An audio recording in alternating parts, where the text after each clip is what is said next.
You're listening to Choose FI Radio. The blueprint for financial independence lives here.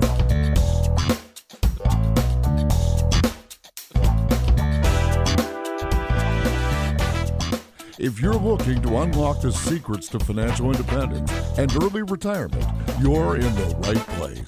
Stay tuned and join a community of like-minded people who are getting off the hamster wheel and taking control of their lives in the pursuit of financial independence. Choose FI, your home for financial independence online.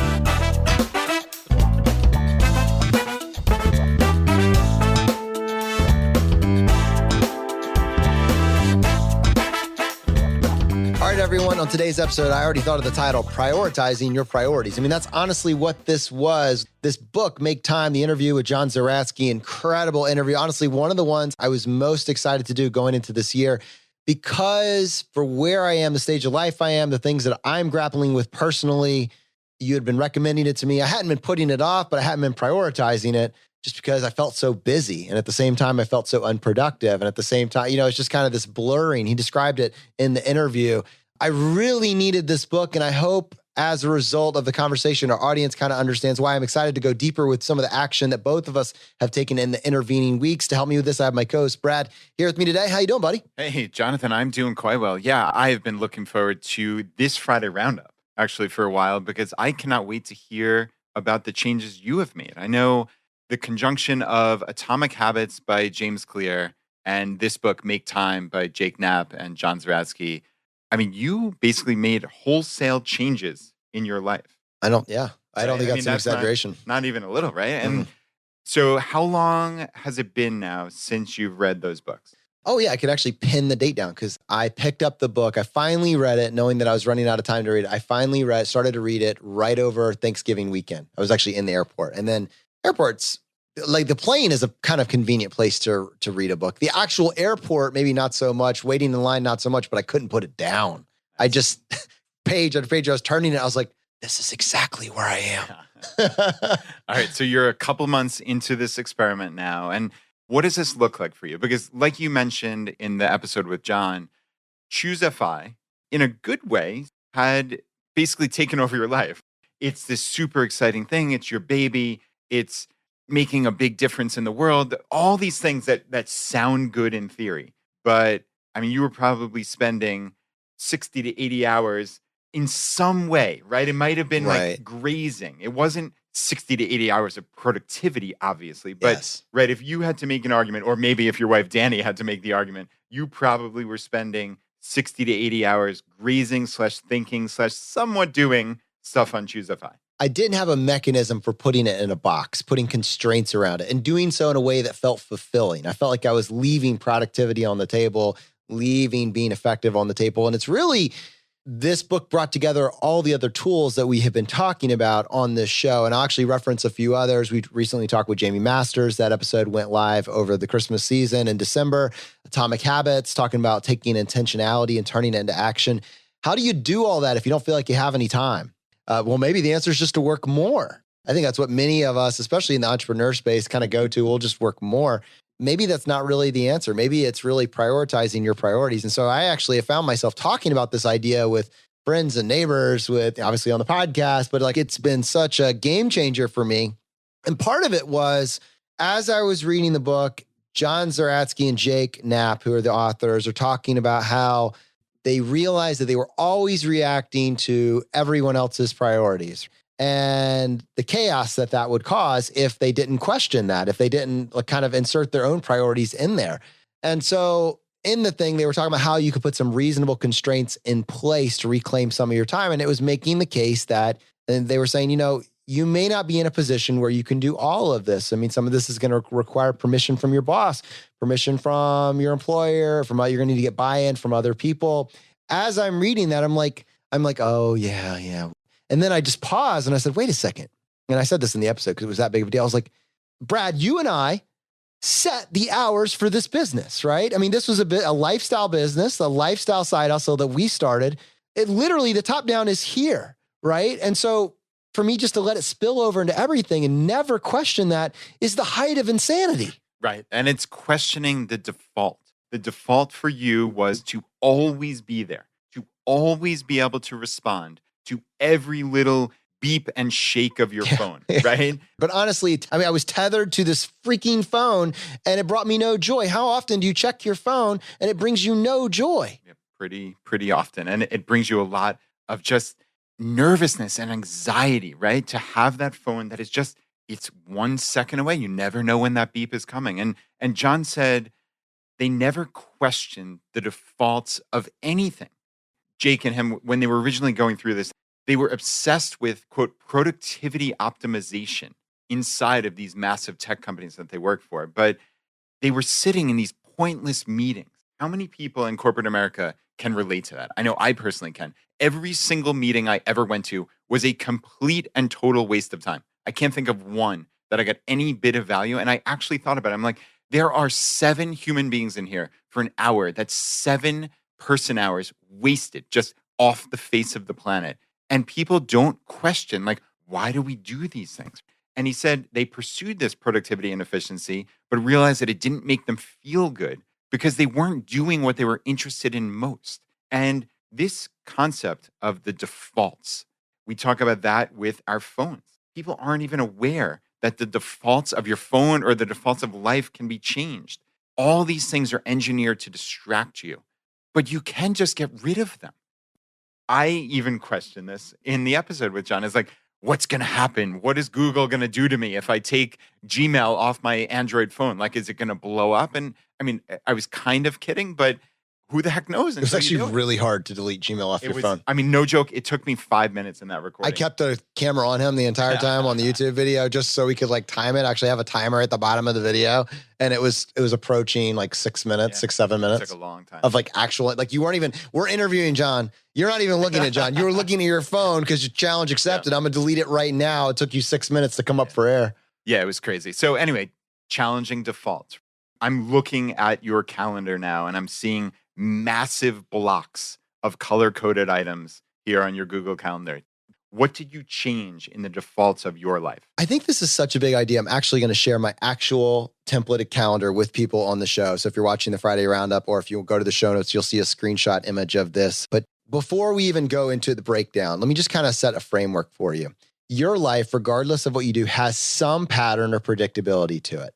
It may not be obvious, but there are things that you intuit, things that are coming on a somewhat regular basis. It may not be every week. You may have a bi-weekly schedule. You may have a monthly schedule. But if you were to really slow down, you would figure out that there is some regular cadence to your life. And that cadence dictates what you can and can't accomplish. There are some non-negotiables. And there are some things that can be moved based on your priorities.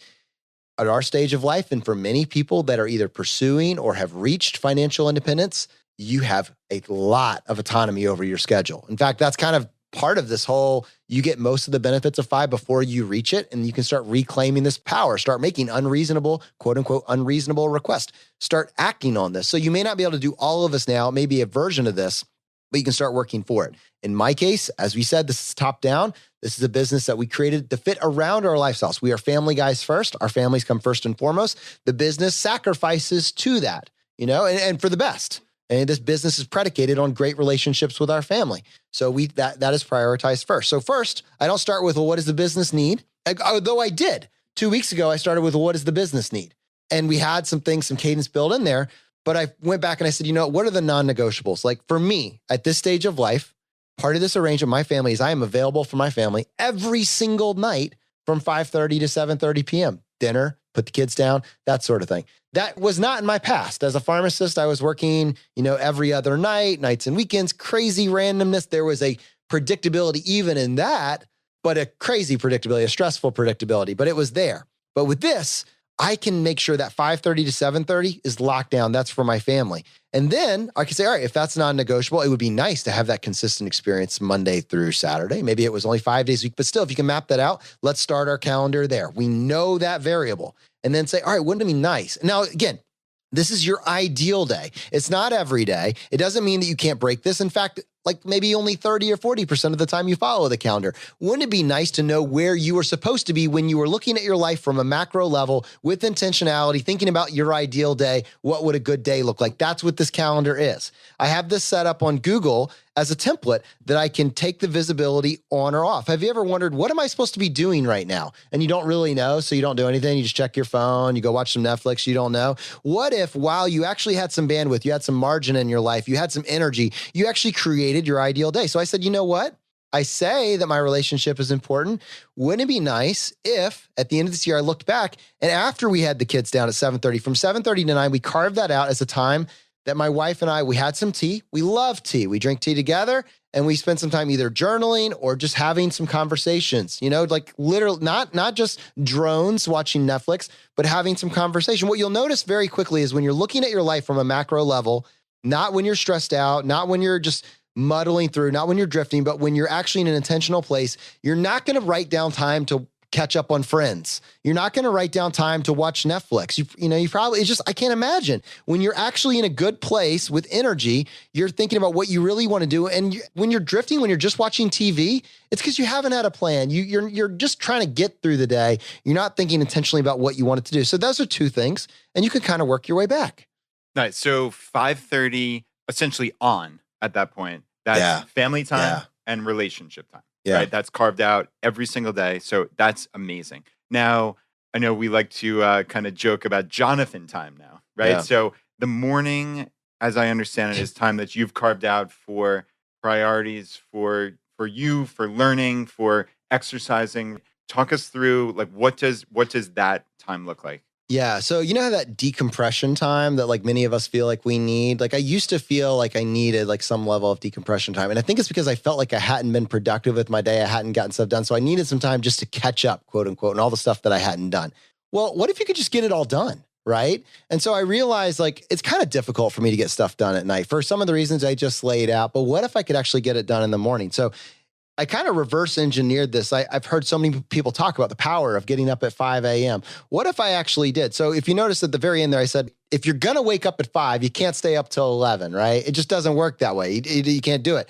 So I actually set myself this goal. Well, what if I went to bed at 9? That sounds really early, but what if I just tried it? Would I be able to get up at 5? If I got up at 5, what would actually encourage me to get up at 5? Well, what if I made my ritual? We talk about ritual, talk about habit stacking with James Clear, tying this to that. What if when I got up at 5, I have a process I've talked about. I love making pour over coffee. A cup of pour over coffee is like one of my joys in this world. When you can drink a cup of coffee black and it brings joy to your existence, that's when you know you're winning. So it's not a hard sell. If I get up at 5 to roll out of bed and go make this ritualistic cup of black coffee, if you've already done that, you're kind of in a good place. You've already checked one thing off your list.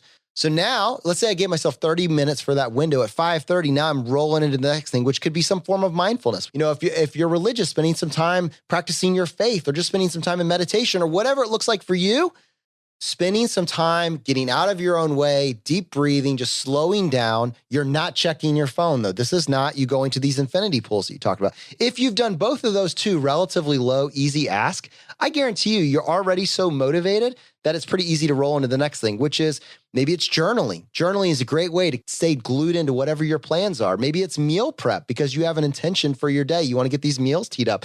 Maybe you have a list of questions. Like my mind is peppered with questions. The more you start asking questions, the more questions you have. But instead of just going immediately to YouTube with every single one, what if you just made a list throughout the day of all the ones you had and saved them, which you can just compress them all together? Now, if you've given yourself this window, by this point, this is talk about habit stacking. Each additional thing that you execute on gets you motivated to do the next thing. Now we roll out. Now maybe we're looking at like 8 a.m. Let's give ourselves 2 hours for health and fitness. So whatever that looks like. Going to go to CrossFit? You're going to go out in the garage and work out. You're going to go for a run around the block, go do a yoga class, whatever that looks like. If you were able to roll through those 4 things, you've already crushed the day. So then now we're at 10 a.m. in the morning. Leave this as unscheduled time. You don't need to schedule every minute. The point of this is not to confine you to a 5-minute blip, but to rather give you a framework for where you said in your perfect world you would be at a specific time. So 10 or 11, I check in with my kids. And then really at that point, that's maybe the first time where I give myself permission to now check my email. There's some variance there, but now I've created this framework and I said, oh, wow, that's the window. So in my perfect world, in my idealistic world, everything that I'm getting done for Choose FI would be inside this 11 to 5 window. Yeah, and I love that. And we talked about this with John. The work always fills the time that you have available. If you can put these rigid constraints on that, in all likelihood, you're going to get at least as much accomplished. And I suspect by having these pockets of potentially deep work where you already feel good about yourself, you've done these amazing things, you're in a great headspace at that point, and you're sitting down and saying, all right, I have X number of hours. And I think it depends on the day. You probably have 3 to 5 hours or thereabouts. What can I get done? I feel fantastic right now. I know that I have this amazing family time coming later, so it's not like I have to feel guilty. These are the hours that I've carved out for my work, and it's not taking over my life. That's the beautiful thing. I'm curious, like, have you noticed offhand that you feel more productive or that you've gotten more done by actually putting these constraints on and probably taking it from 60 hours a week of grazing Choosify time to probably 20 hours a week of very rigidly defined Choosify time? Yeah, I think what this is the culmination of what we talk about in terms of leveraging our superpower of financial independence. Reaching financial independence and reaching quote unquote early retirement, if that's your goal, it has never been about not working. It's about changing the priorities and making work something that fits in our lives instead of taking over our lives, right? It's something that adds value instead of something that we need to escape from. I absolutely feel like I can do all the work in the time allotted. This is not a fixed thing. If I felt like I wasn't getting it done or it was trapping me, then I could change the schedule. You're not locked in. This is an iterative process. What I think you find is that you actually know you need to get it done by this deadline. You actually understand the pattern because you can see it now. It's there. You can turn it on and off, but you can see it and you lean in. You know, I love your point about your work will swell to fill whatever time you give it. So why would you give it 60 hours? There's too much to do in this world to give it that amount of space. The last thing that really surprised me tied to this was I thought going to bed at 9 o'clock would feel like a prison. Like, how could I possibly, I've been giving myself till 10 or 11 or whatever. How could I But if you've done everything I laid out, like right now I'm looking at this and say, everything I wanted to get done today, I have done. That level of accomplishment, you go into 5:30 saying, crushed it, you know, and then that just feeds into itself. And if you're making the choices you want to make, you're actually Dominic Cortuccio talked about this in his book, Design Your Future. And it was talking about that 95-5 where 95% of our actions go at an unconscious level, right?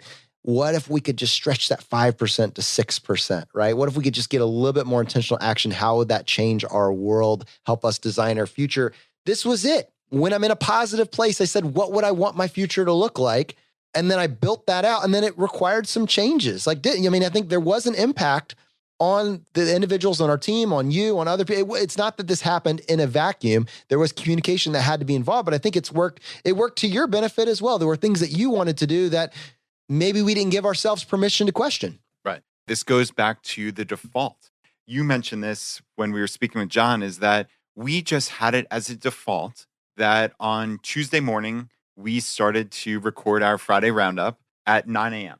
And that was a terrible time for both of us.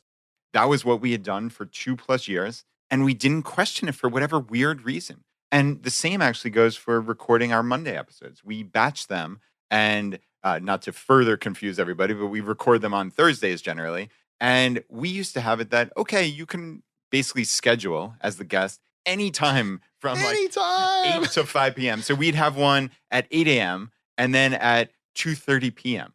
And that was ridiculous. I mean, utterly ridiculous. That didn't serve us at all. Yeah, because you would just be standing there holding your hands in between episodes, right? Whereas with this in mind, all right, well, this is our framework. This is our time. We have 2 slots available on each of these days. Here's what we got. Pick one of those 2. If it doesn't work for you this week or next week, pick one 6 months from now, right? At some point down the road, we can do it then.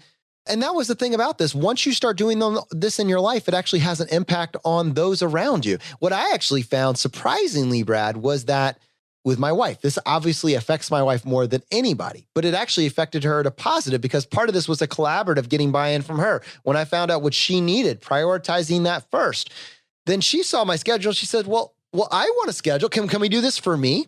And this was what was so interesting. I would find that she would really want to do different activities at different times. She'd be desperate for us to go do something as a family at different times.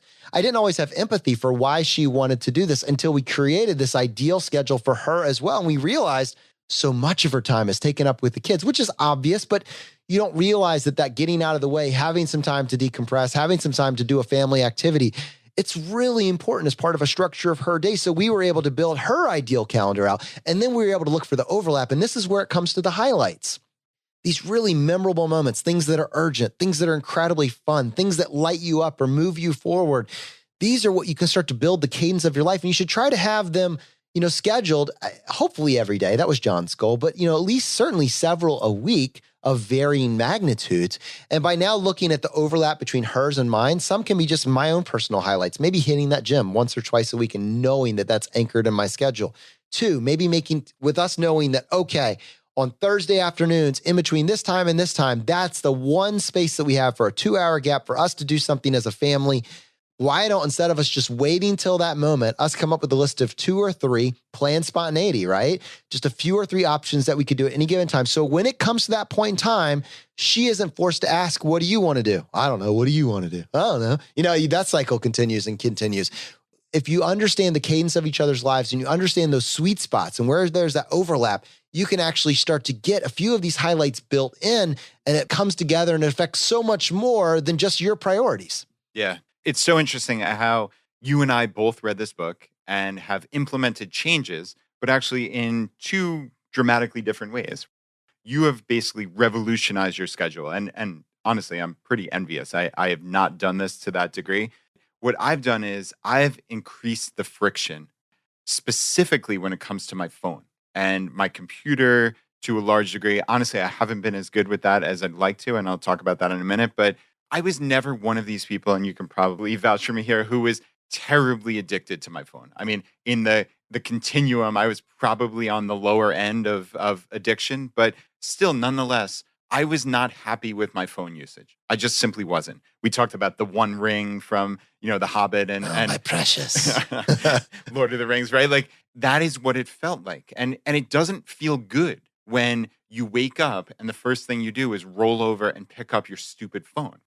It feels like, really like this precious. I just wasn't satisfied with that. So as we talked about, quite literally on the episode, I deleted everything. My phone is pretty much an inert object at this point. It has text messaging. So anybody who has my phone number and texts me, so these are my closest friends, family, etc.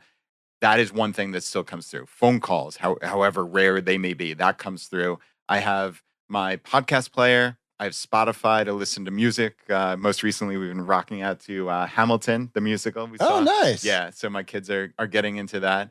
And I have a meditation app. And that at this point is pretty much what I use my phone for. I got rid of Facebook. I got rid of Facebook Messenger, all of my email apps. I got rid of, like you talked about, that infinite scroll of, hey, these are the latest stories that Google is serving up for you. So all of that stuff, while that still exists, I guess, technically on the phone, I made it so on an Android, when you swipe left from your home screen, nothing works. So, you showed me that. And it's really been amazing. I don't crave the phone anymore. And sure, just like anybody, I fall into bad habits. There'll be times where I'll pick it up. And again, it's friction. I have to now press a couple of extra buttons. And I sometimes catch myself and saying, hey, dummy, what are you doing? You don't want to be doing this. That's why you put the friction there. So I'm a work in progress, just like everybody else. So this is certainly not something that I'm perfect at, but man, just getting rid of those apps has made a huge difference. And it's important to point out, and John was saying this, but just to stress it, like this was not an anti-technology episode. Like really, I'm never going to be walking around showing you my flip phone. I'm not going back, right? I don't use my phone as a phone. I haven't in years. That's not what it's for me, which is why I get it as cheaply as possible, right? Can we spend less on the phone, please? It's a smart device. But it is to put its place in my life appropriately. The apps on this phone are incredible. I use it to listen to podcasts. I use it for GPS. Are you kidding me? I don't think I would survive without GPS. Oh, I did forget GPS. I definitely use Google Maps quite a bit. I use it as a password server. I use it for some meal planning apps. There's just several, very important functions that this thing serves in my life. But when you find yourself checking your phone, living into this statistic of touching it 2,000 times a day, which is terrifying, but at the same point. I think you may have made up that statistic. No, I didn't. John did, but I don't think he made it up. I think it actually is a real statistic.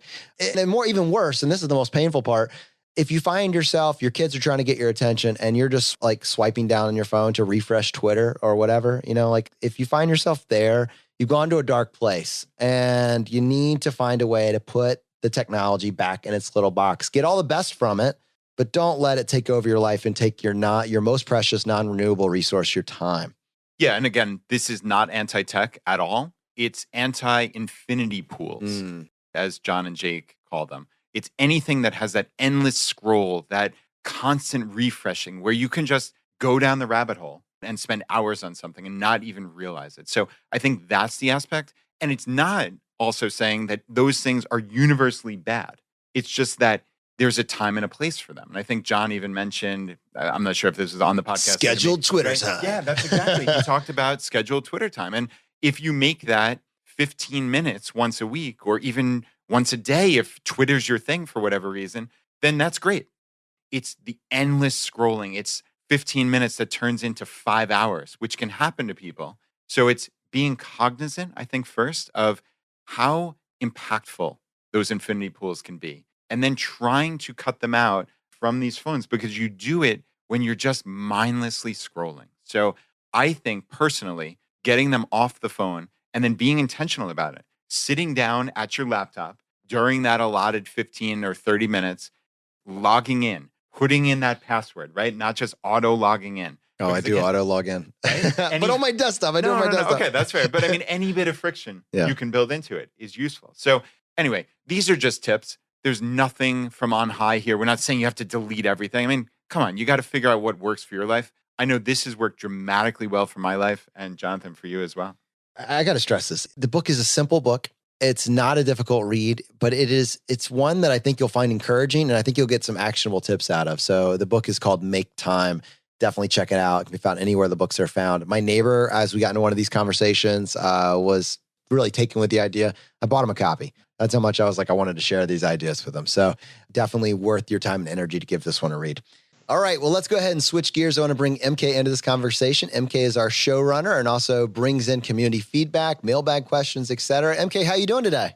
I'm doing great, guys. I'm always so happy to be here to bring in the tips from the community. They have so much to share. And one thing that's really great is Don Wettrick, who was on episode 87. He shared some teacher treasures. So for all of the teachers listening, he said that he was amazed by Teacher Treasures, which is a resource center for teachers that work in high or free reduced lunch schools.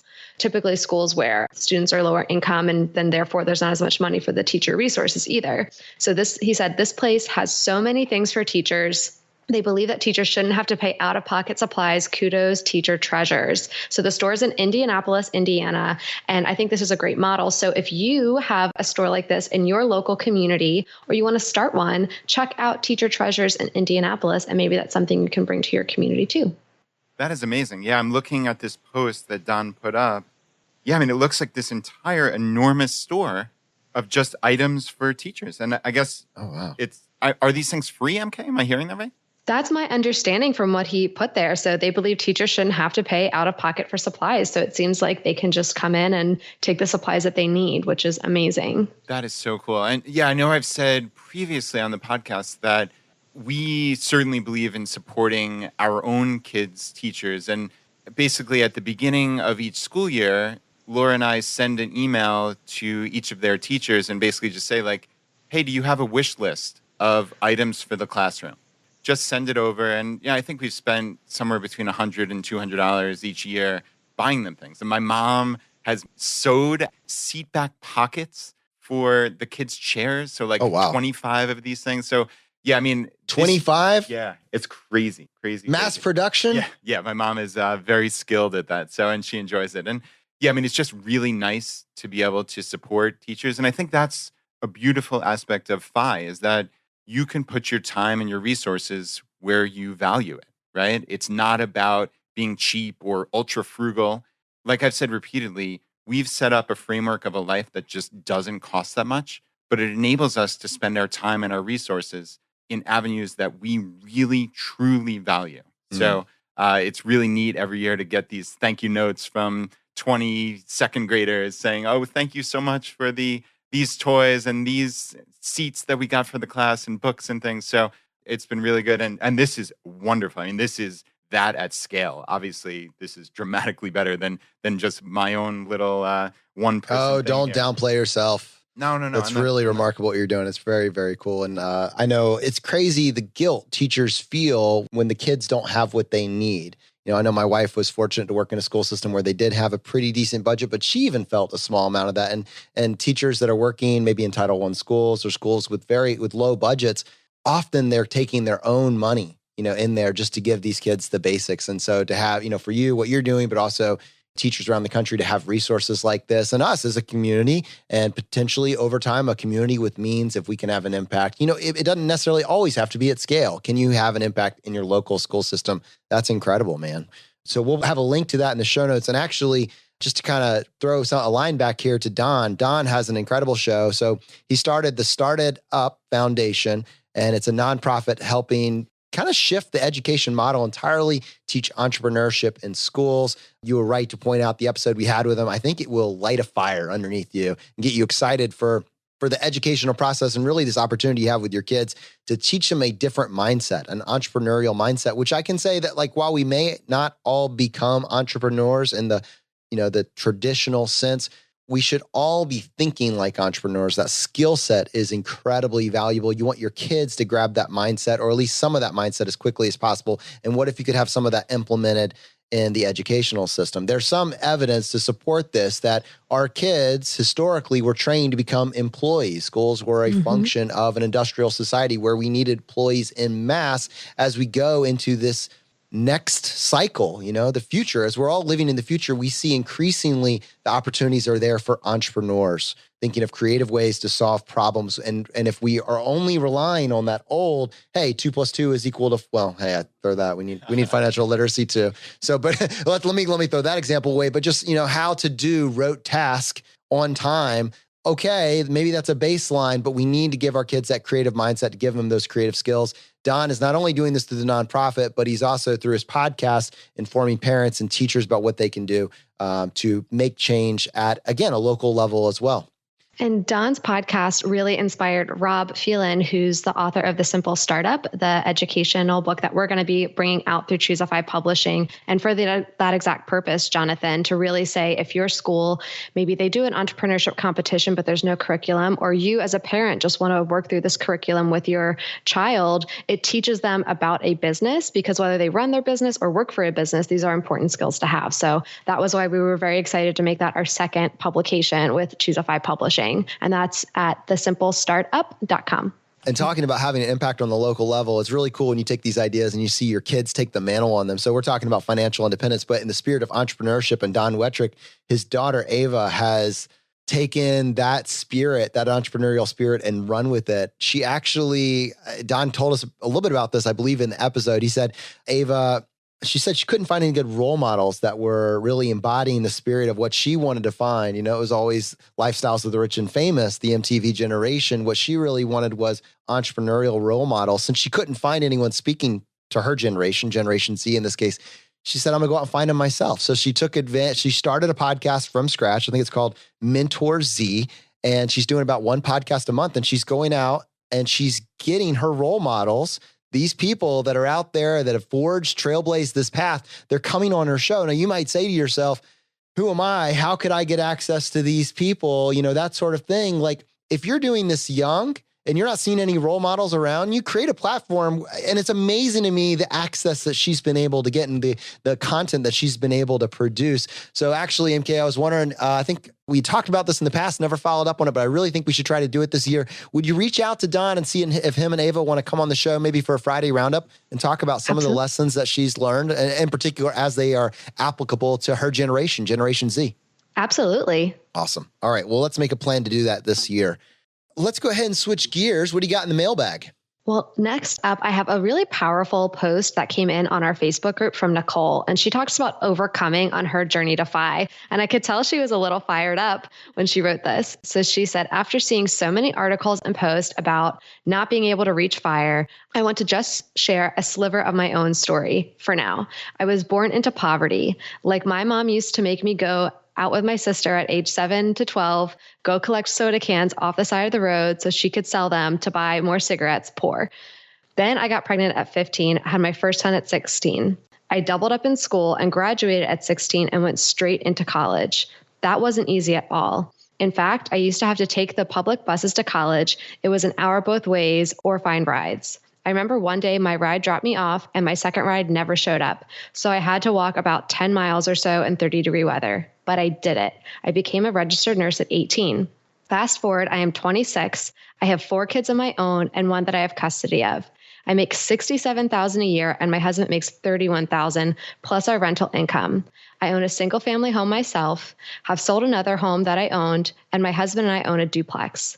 We house hack with 5 kids in a 2-bedroom, and we are on the track to retire in less than 10 years. Anyone can do this if they want. And I just thought this was such an amazing story that she has overcome so much, and she's still so young. She still has so much more that she's able to do. And I think that was just so amazing. So congratulations, Nicole, for everything that you've pushed through and for everything that you're going to still accomplish. Wow. MK, that is amazing. I think the last line there, anyone can do this if they want it.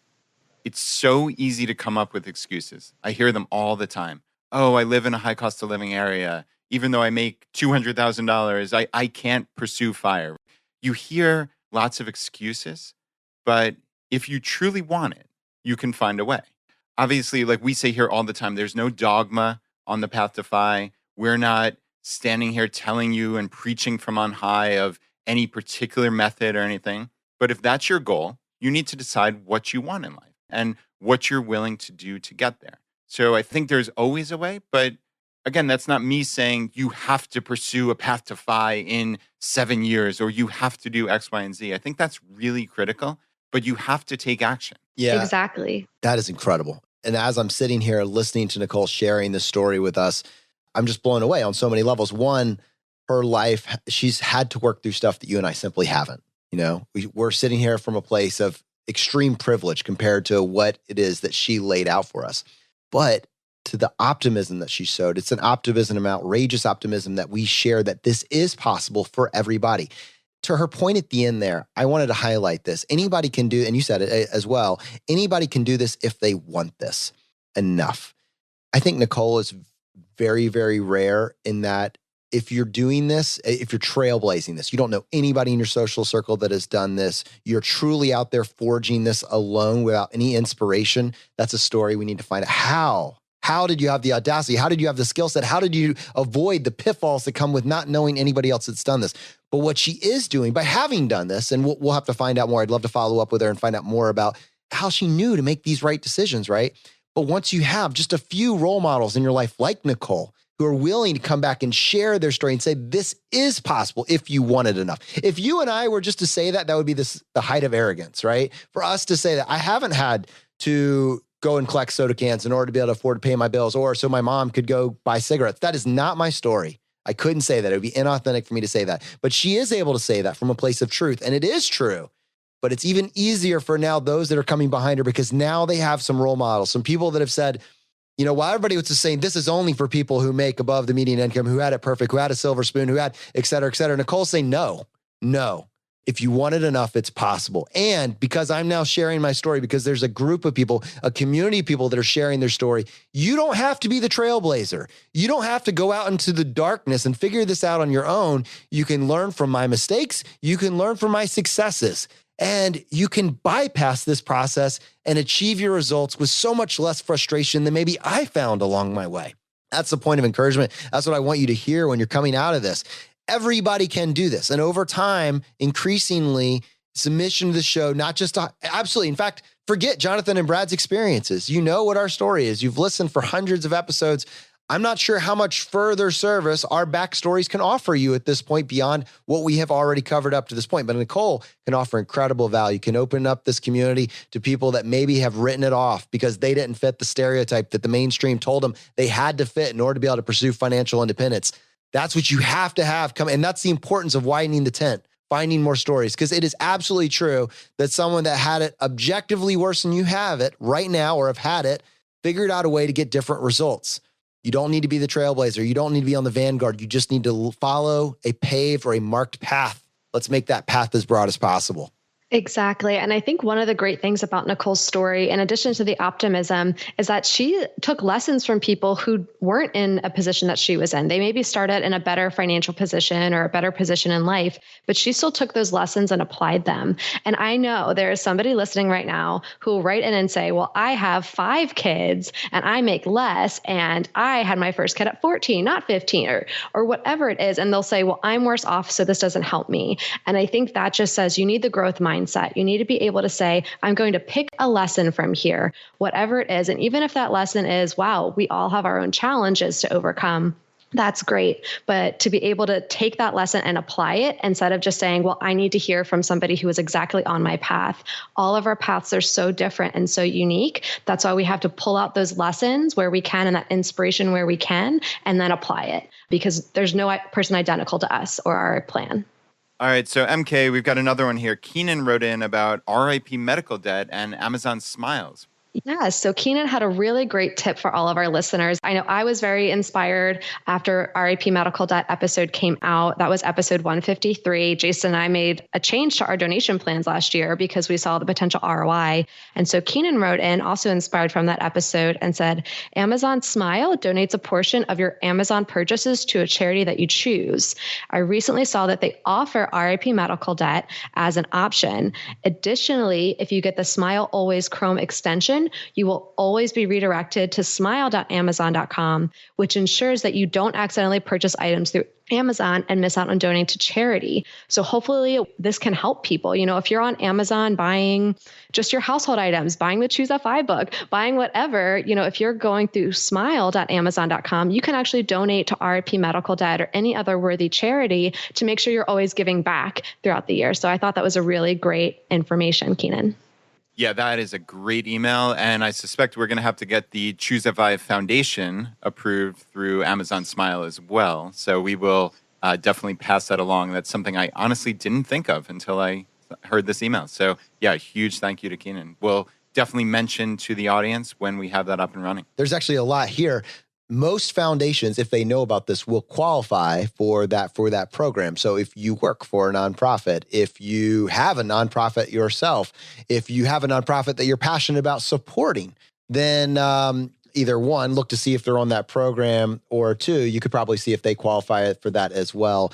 Just a very easy, low-hanging way to generate some additional revenue for the nonprofit that you support. And Brad, great idea. We probably should do that. I literally just sent a message to Ed while we're recording this to get us hooked up with that. So yeah, it worked out well. Gotta love taking action, right? We talk about it all the time. You have to take action. Okay, well, we got a question from Mark about qualified dividends, and we got a response for him from Sean Mullaney, who writes over at FiTaxGuy.com. Brad and Jonathan, I look forward to every podcast you guys put out. Thank you for the value you're adding to people's lives that extends even beyond personal finance. I have a question regarding qualified dividends. I know that ordinary dividends are taxed as ordinary income, and that qualified dividends enjoy tax rates of either 0, 15, or 20% depending on income level. In my taxable account, I own VTI, Vanguard Total Stock Market Index Fund. It's basically VTSAX, but in ETF form. It pays quarterly dividends that consist of over 90% qualified dividends and the rest in ordinary dividends.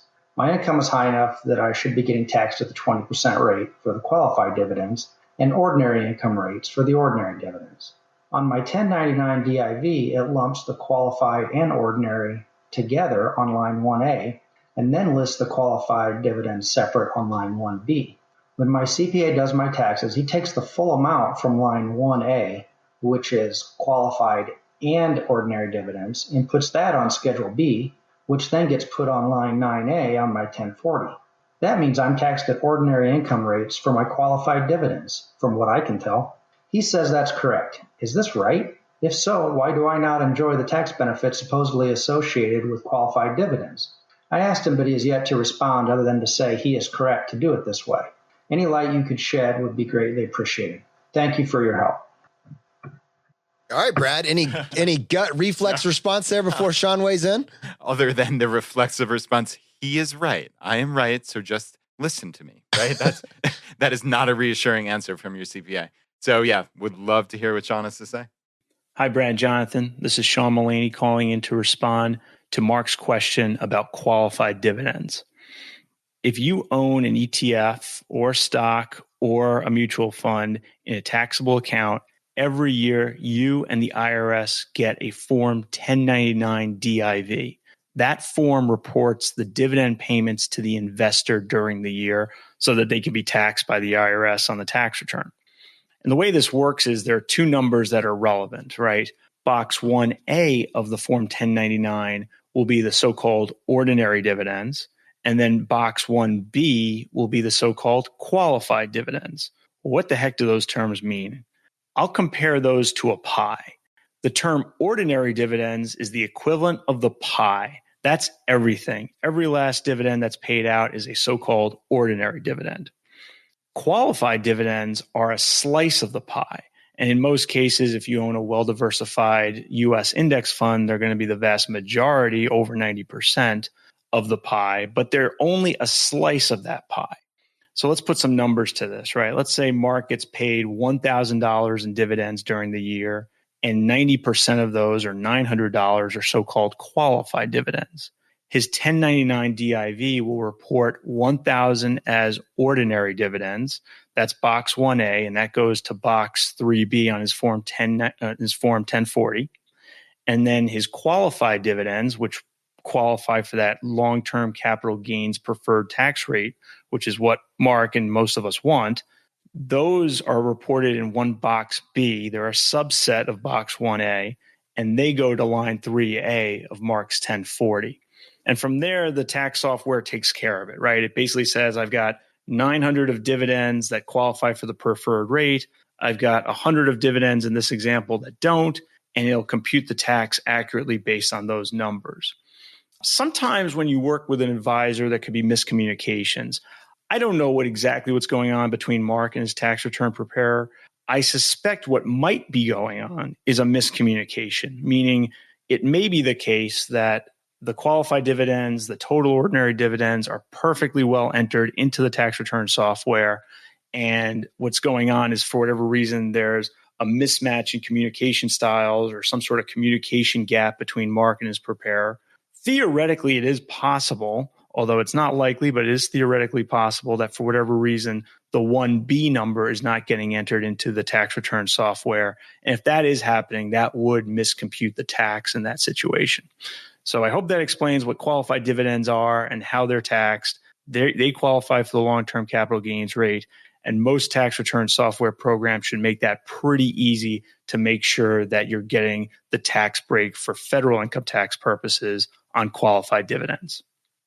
All right. So the big takeaway here for Mark and for all the listeners is, if you think this is being done improperly, just go to page 1 of your 1040. And as Sean said, look at lines 3A and 3B. And if items are put in both of those boxes, then you can be pretty darn certain that the tax software is calculating the tax in the background correctly. Now, clearly, if he saw all of the dividends on one of the lines and it wasn't being broken out, then that is in all likelihood an error on the tax return preparer's side. And you clearly need to just ask questions, raise alarm bells, just do whatever you have to do. But if you see items on both, there's a pretty high likelihood that's being properly handled.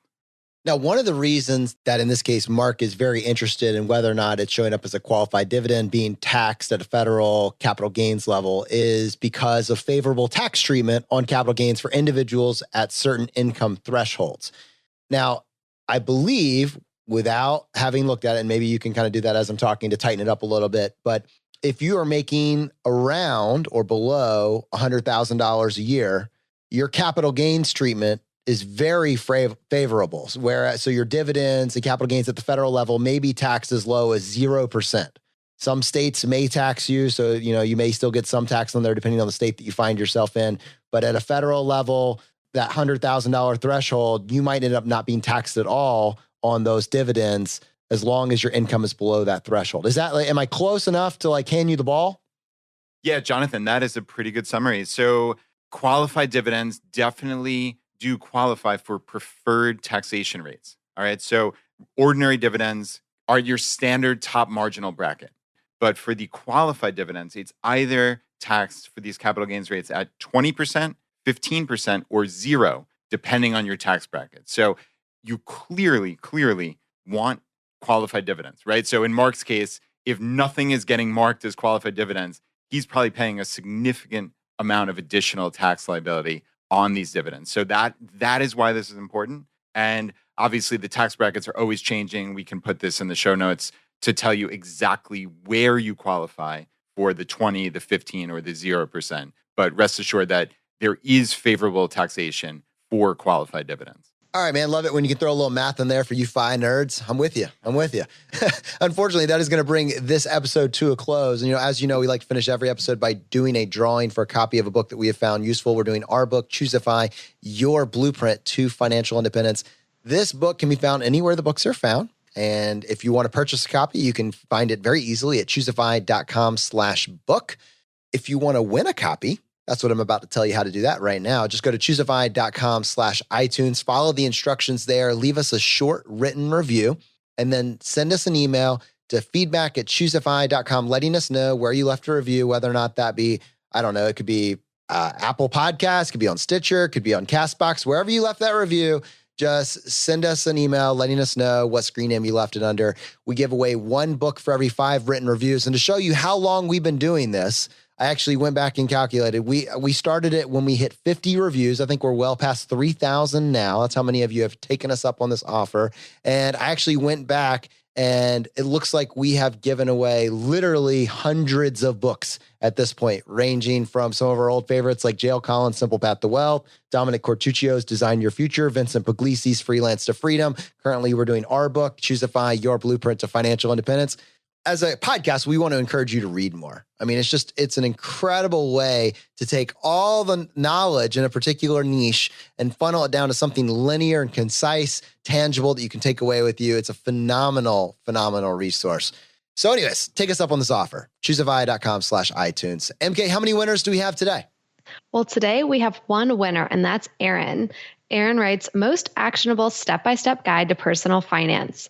Brad, Jonathan, and each guest provides the most actionable advice for transforming your finances and your life. I went from a know-nothing 22-year-old to someone on a path to FI in a matter of months.